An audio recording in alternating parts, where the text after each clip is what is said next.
Let's see the question. Digvijay, Brajesh, Parakram was partners in the firm. Sharing profits 2-1. Their balance sheet दी हुई है. Creditors, reserve, Digvijay's capital, Brajesh capital, Parakram's capital, cash, debtors, stock, building, patents. और ये जो total है वो ये वाला इधर आना चाहिए. ओके. ब्रजेश रिटायर हो जाता है 31 मार्च को और इन टर्म्स पे वो हो जाता है. गुडविल जो है फर्म की 70,000 है, वो not to be appear in the books. ठीक है, एडजस्टमेंट करनी है. Bad debts amounting 2,000 to be written off. Patents were considered valueless. Okay, bad debts amounting 2,000 were to be written off. Okay, तो दोनों तरफ हमारा क्या हो रहा है, लॉस हो रहा है. तो देखिए चलिए, सबसे पहले हम बनाते हैं revolution account. Revolution account to bad debts 2000 के हमें बैड डेट्स बनाने हैं और जो हमारे पेटेंट्स हैं उनको हमें वैल्यू लेस करना है, यानी उनको खत्म करना है. पेटेंट्स हमारे 9,000 के, यानी 9,000 का हमें पूरा खत्म करना है. तो ये हमारा लॉस आ गया 11,000 का. इस लॉस को हमें डिस्ट्रीब्यूट करना है किसमें, दिग्विजय, ब्रजेश और पराक्रम में. किस रेशो में करना है, 2-1 में.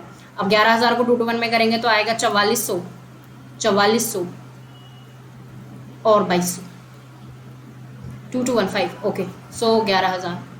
तो ये तो हुआ अपना क्या, रेवोल्यूशन. अब हम क्या बनाना है, पार्टनर्स कैपिटल अकाउंट. चलिए पार्टनर्स कैपिटल अकाउंट बनाते हैं. Partners capital account. Okay, Digvijay, Brajesh और कौन था, पराक्रम. दिग्विजय, ब्रजेश और पराक्रम. ओके, चलिए सबसे पहले हम डालते हैं बैलेंस. बाय बैलेंस कितना है, 82,000, 60,000 और पराक्रम का कितना है, 75,500. Okay, by loss, to loss इधर आएगा ना, 4400, 2200, बाय रिजर्व्स, रिजर्व दिए हुए ना. ओके, 7400 और 3700. ओके, तो चलिए अब क्या करना है हमको, अब करना है हमें क्या, गुडविल एडजस्ट करनी है और उसमें नहीं दिखानी है. ओके,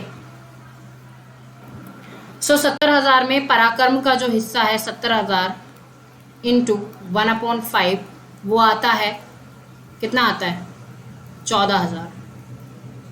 हाँ, पराक्रम का हिस्सा क्यों निकाल रहे हैं, हमें किसका निकालना है, ब्रजेश रिटायर हो रहा है ना, तो उसका हिस्सा निकालना है. ओके, चलिए कोई बात नहीं. सो ये हो जाएगा 28,000.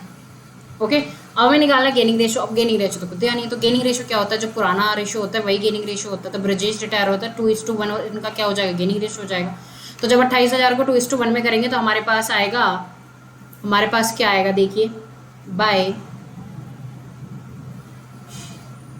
पराक्रम्स और बाय दिग्विजयस कैपिटल कितना 9333 और 18667. Okay, done. और इधर 2 ब्रजेश, 18667 9333, क्योंकि क्या एंट्री बनती पराक्रम डेबिट, दिग्विजय डेबिट, 2 ब्रजेश, ये बनती ना. तो यहाँ पर आता 28,000, यहाँ पर आता 8667 और यहाँ आता 9333. मैंने इसको केवल पोस्ट किया है, तो वही नॉर्मली जो अपना गुडविल का वो होता है वही हमने किया है. चलिए अब निकाल लेते हैं बैलेंस. और जो ब्रजेश का वैल्यू आ रहा है वो आ रहा है 95,400. ठीक है, उसमें से 4,400 लेस करेंगे तो हमारे पास बचता है कुछ 91,000. तो हम देख लेते हैं क्या हमारे पास 91,000 है. नहीं, हमारे पास तो कैश में केवल 8,000 है. तो इसको हम किस में ट्रांसफ़र कर देते हैं, लोन में ट्रांसफ़र कर देते हैं 91,000. ओके, और बाकी के बैलेंसेस निकाल लेते हैं. Sorry, CD. तो इसका है 89,400. 89,400 में से लेस करेंगे तो आएगा 66,333. ओके, इसका है 79,200. 79,200 में से ये लेस करेंगे तो आएगा 67,667. ओके, सो अब चलते हैं कहाँ, बैलेंस शीट की तरफ. कहीं भी आपको लगता है कि कैलकुलेशन में गड़बड़ हो रही है या आपकी कैलकुलेशन में गड़बड़ है तो आप पूछ सकते हैं. ठीक है, चलिए. कैश में तो हमारे पास कितने हैं, 8,000. डेटर्स में बोला था हमें 2,000 कम करने हैं, तो 19,000 में से 2,000 बैड डेट्स के निकाल देंगे तो हमें मिलेंगे 17,000. ठीक है, स्टॉक बाकी और किसी के बारे में तो कुछ कहा नहीं था। स्टॉक हमारा 42,000 का है और बिल्डिंग्स हमारी, बिल्डिंग्स कितने की, 2,07,000। हाँ 2,07,000 की है और पेटेंट हमने ख़त्म कर दिए थे तो उसको तो अब दिखाएंगे नहीं। अब इधर आता है, क्रेडिटर्स के बारे में कुछ नहीं कहा था तो क्रेडिटर दिखा देते हैं 49,000। ब्रजेश का लोन कितना है, 91,000। और बाकी होगी कैपिटल, पीस कैपिटल और डीज कैपिटल वो दिखा देते कितनी कितनी है, 66,333 और 67,667। ओके, तो हम करते हैं टोटल तो हमें मिलता है 2,74,000। तो बस यही है, नॉर्मल क्वेश्चन था, कुछ भी और इसमें डिफिकल्ट नहीं था। So I hope this is the proper explanation to this question.